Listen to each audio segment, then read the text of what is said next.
going to the therapist. Gotta do my exercises, try and make myself feel better. My back, sitting on a block of ice as I drive. Do this every other day. This is moan day, so haven't seen him over the weekend.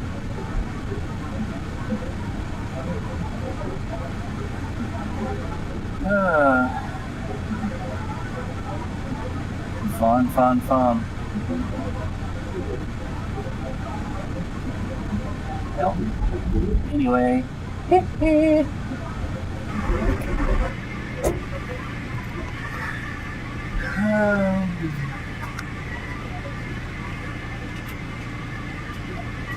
Just got done with my therapy. And I'm heading out of here.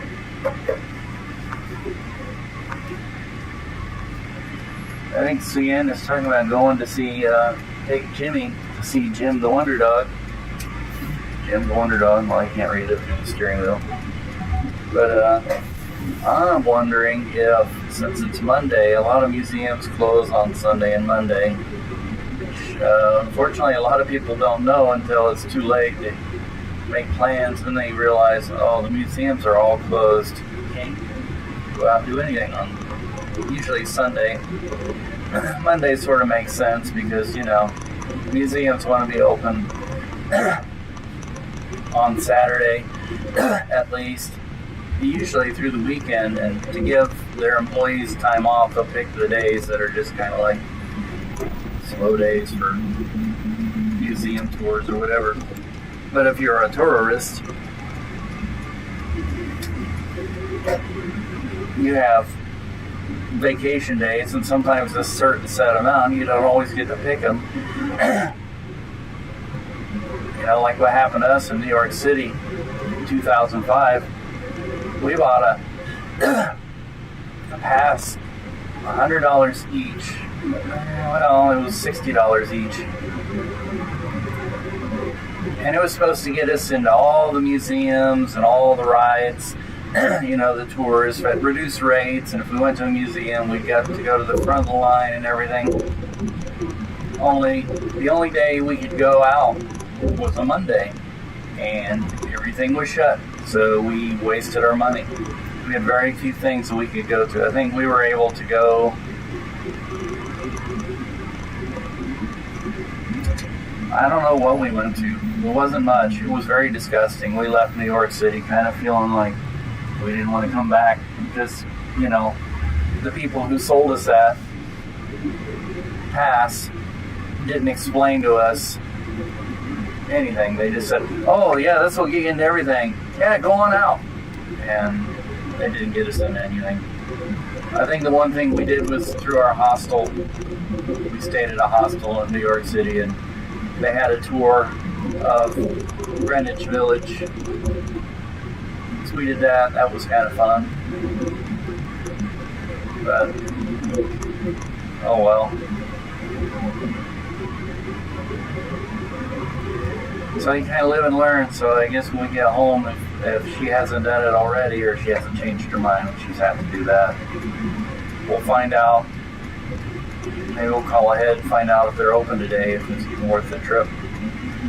Because, she's taking her vacation, and unfortunately her vacation has been not much of a vacation. It's been all taking care of me and my problems. I don't know. I just take myself to therapy, and yesterday she mowed the grass and weed-eated, and she never weed-eated before, and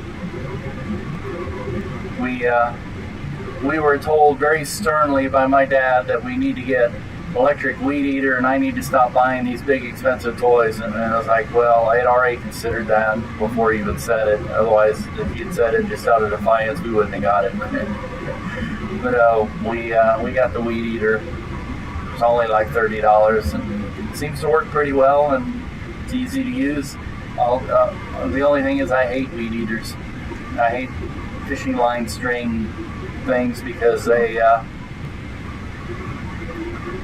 string is really unreliable. I mean, it takes a lot of practice, a lot of time. Most normal people don't have that kind of patience with them. And you have to wind it by hand to get that string in there, and you have to do it just right. And at the very last minute, you're putting that little thing on the spindle. It decides, because it's all like you're having to hold it by hand and be coordinated and push it through the little hole, it all decides to go, and then you push it in there anyway, and then the string won't come out, or if it does come out, it all comes out at once. You waste all that string, you get very frustrated. You end up buying another weed eater because you've just destroyed the one that you had by smashing it to the ground. I've never done that actually, but they are frustrating machines. It takes a lot to get used to them. And then once you get used to them, they work really well. I mean, there are guys who use them every day, 8 hours a day, but I don't know. I've never really been able to get them to work right. Well, anyway, the rant. I'm passing through Line Creek area. We almost bought that house right there. But our experience with that was a realtor. We think there was some funky shenanigans going on because we bid the exact price of the house, and the people who ended up getting the house, who we think were in there as we were coming in, underbid, as in they made an offer that was lower than ours, but they got it. And I think the reason they got it is they may have actually given the realtor some money, or bribe, or the realtor was a buddy of theirs. But I don't think they were people who were buying the house to live in it. I think they were people who were buying the house as an investment. And the garage door needed fixing, and every time I drive by that house, I look at the garage door to see how much money they put into it. It hasn't been fixed.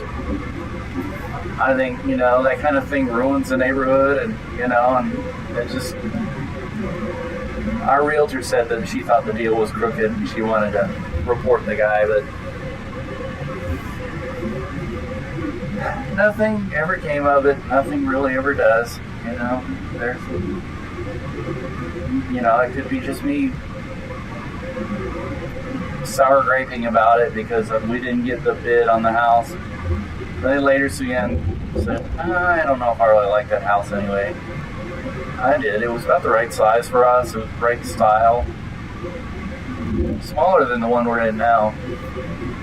The one we got now, when we bid on it, and we looked at a lot of houses.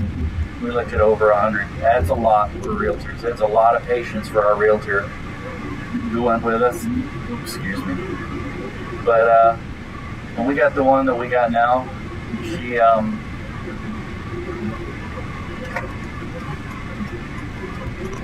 we bid on it that day and got the thing, and it was, by that day, it was put on the market within a day or two of us getting it.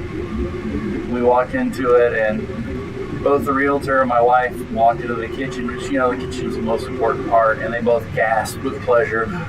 And so we knew it was it. They fell in love on the spot, for better or worse. It's got a few problems, but one house doesn't. But we've lived in it since, almost 10 years, and not a bad house. Well, anyway, I better make it a stop babbling.